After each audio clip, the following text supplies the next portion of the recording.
Do you ever get that thing where you're lying in bed trying to get to sleep and all of a sudden your mind will just feed you something that happened years ago that you're going to just sit there and ruminate on? You know, when your brain's a bit of an asshole, your brain just then says, oh, by the way, I know you want to get to sleep, but do you want to remember that thing that happened 3 years ago that you can't do anything about right now? Yeah, let's remember that and let's feel the emotions of that and let's really just process that and just really rethink every little detail of that situation that happened, eh? This happens to me semi-regularly, and one thing that came up somewhat recently is a time from when I was traveling as a backpacker in Australia on a working holiday. This story has missed opportunity written all over it. But the good news is there's a few life lessons from this story that I can teach you so that you won't have to make the same mistake that I did. So I arrived in Australia and I was in Melbourne and I was just jumping from hostel to hostel, getting drunk, meeting loads of people, having loads of parties, until eventually I was like, hang on, this was basically what I was doing in the UK, so why the hell am I doing this now?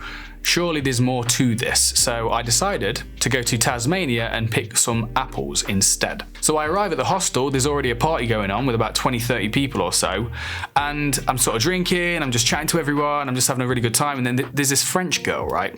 I hear her accent over across the room, and I'm like, I like accents, right? So she has a really sexy accent, so I was like, okay, she's quite nice.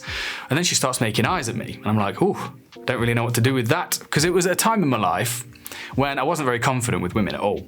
And I was struggling to sort of read signs, and a woman could be showing me whatever sign she wanted, but I would just interpret it as just kindness or something. So I thought nothing of it, and then the following day I got invited to go to the beach with about 10 other people. And this girl, the French girl, we'll call her Abigail for the purposes of this story, was going as well. So we're all on the beach, just chilling, and then Abigail and 2 other girls go into the water, and they're wearing this pretty scantily clad. They're wearing bikinis, and Abigail's body is absolutely stunning. Like, I'm staring at her.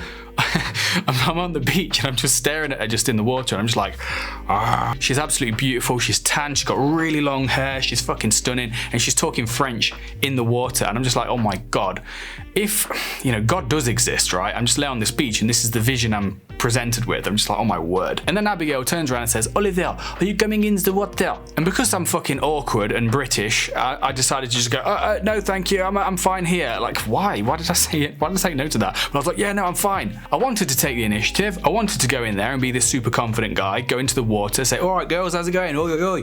But I couldn't. I was super awkward, super anxious. And the idea that this woman liked me, it's just, for some reason, it scared the shit out of me. And obviously, I had a boner. So I just stayed there awkwardly. I was like, no, thank you. And this is basically what the tone between me and Abigail was for the following few weeks after that. She was showing me signs. She was being quite obvious, if I think back, that she was like showing me that she was interested in me, but I was just fucking oblivious. I was like, yeah. Well, you know what? Oh, I guess we're just friends, until one day it became super, super obvious that she was into me and she wanted something more. She was out for a road trip with friends for the day, and she returns, and as she's sort of walking to the hospital, I'm sat outside, she goes, Oliver, can I speak to you for a couple of moments?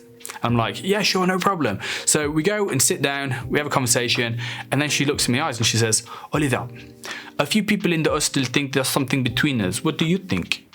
Turns out, right, this was a really strong fucking signal. This was like her waving a flag saying, hey, listen, is there something between us or not? So I just sat there and replied, oh, there could be, I guess. I don't really know. I guess it's up to you. Just a really vague sort of limp way of dealing with that situation. And then she sighed, okay, whatever, and then walked away. And I was just left there with this feeling of this pit in the center of my stomach, just like, oh God, that was awkward as fuck. By the way, I really did want to sleep with this girl. I found her very attractive. I thought she was extremely hot, and I thought she was really cute and funny and everything. So it was like I was kind of betraying my own feelings in that moment. But turns out I would be punished for this, and the phrase "you snooze, you lose" comes to mind. The following week, a guy arrives at the hostel on a Harley Davidson. This dude was the epitome of masculinity. He shows up on a Harley Davidson, he's got long flowing hair, he's super tan, he's super buff, and as soon as he shows up, he just goes over and says hello to absolutely everyone. And the most confident, funny guy in the room almost immediately. And the women of the hostel, their eyes light up. It was as if the universe was punishing me for my inaction. It was saying, listen, you snooze, you lose. If you don't pull the trigger, someone else will. But I did have one thing, one ace up my sleeve, was that I had a British accent. That's a bit of a panty dropper, right? I've got a British accent. Surely this guy doesn't have like a... And then he comes over and says, all right, mate, how's it going? Fuck.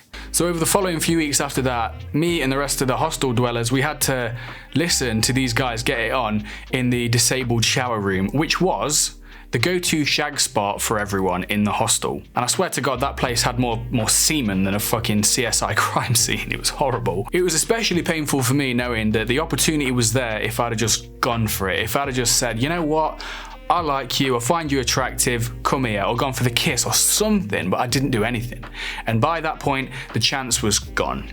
Him and her were together, and that was just it after that. So this was a painful missed opportunity, but what lessons did I derive from this? Number one, be fucking honest. Right? Be honest with who you are. Be honest with your desires. Be honest with your values. The thing is, at the time, I had loads of sexual shame. I thought being a sexual human being is a bad thing. I thought if I wanted this girl and I showed her that and I demonstrated that I had desire for her, I had sexual intent and all the rest of it, I thought that would be terrible. That's awful. She would just like slap me, she'd tell all her friends, there'd be some sort of public shame element to it. But that's the point. Shame is the thing that stops you from being honest and being upfront about your desires and your needs and everything.